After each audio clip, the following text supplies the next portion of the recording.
Hey everyone, this is Michelle. I hope you're doing well. I hope you're having a splendid week. And for those of you who saw my previous video on Ferguson, I had to take it down because a friend notified me that the sound got cut off after a few seconds. So I'm going to re-record it, and imagine that some of you will remember what I had to say, some of you won't. So there's that. And some of you have already seen what I posted on Facebook. I stand by that, and I posted as follows. On Ferguson, not all cops are bad, not all black people are criminals, and not all white people are racist. Stop labeling. It's 2014. Let's get equal. Twitter user, it's Kevin Hart, parodying the comedian Kevin Hart. Exactly. Enough is enough. Love, peace, truth, hope, and sacrifice, among other things, change the world.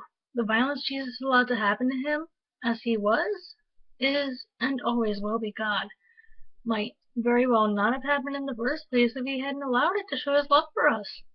In the end, Roman authorities and Jewish religious leaders in cahoots with them were condemned for their violence against God.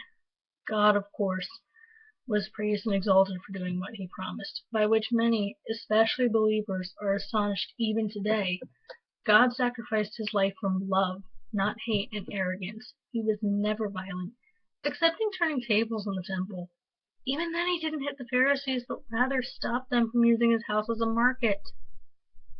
That said, violence solves nothing in the end. Yes, there are just wars. Yes, self-defense is acceptable. Trying to hurt each other to make a point about the belief in human dignity and life renders the attempt to make the point useless. After all, preaching nonviolence with violence is downright contradictory and hypocritical in most cases. That said, I leave you with John 13:34-35 and KJV and Matthew 22:34-40, also from the New King James Version. John 13:34-35, New King James Version. A new commandment I give to you, that you love one another as I have loved you, that you also love one another. By this all will know that you are my disciples, if you have love for one another. John 13:34-35. Matthew 22:34-40, New King James Version. But when the Pharisees had heard that he had silenced the Sadducees, they gathered together. Then one of them, a lawyer, asked him a question, testing him, and saying, Teacher, what is the greatest commandment in the law? Jesus said to him, You shall love the Lord your God with all your heart, with all your soul, and with all your mind. This is the first and great commandment. And the second is like it.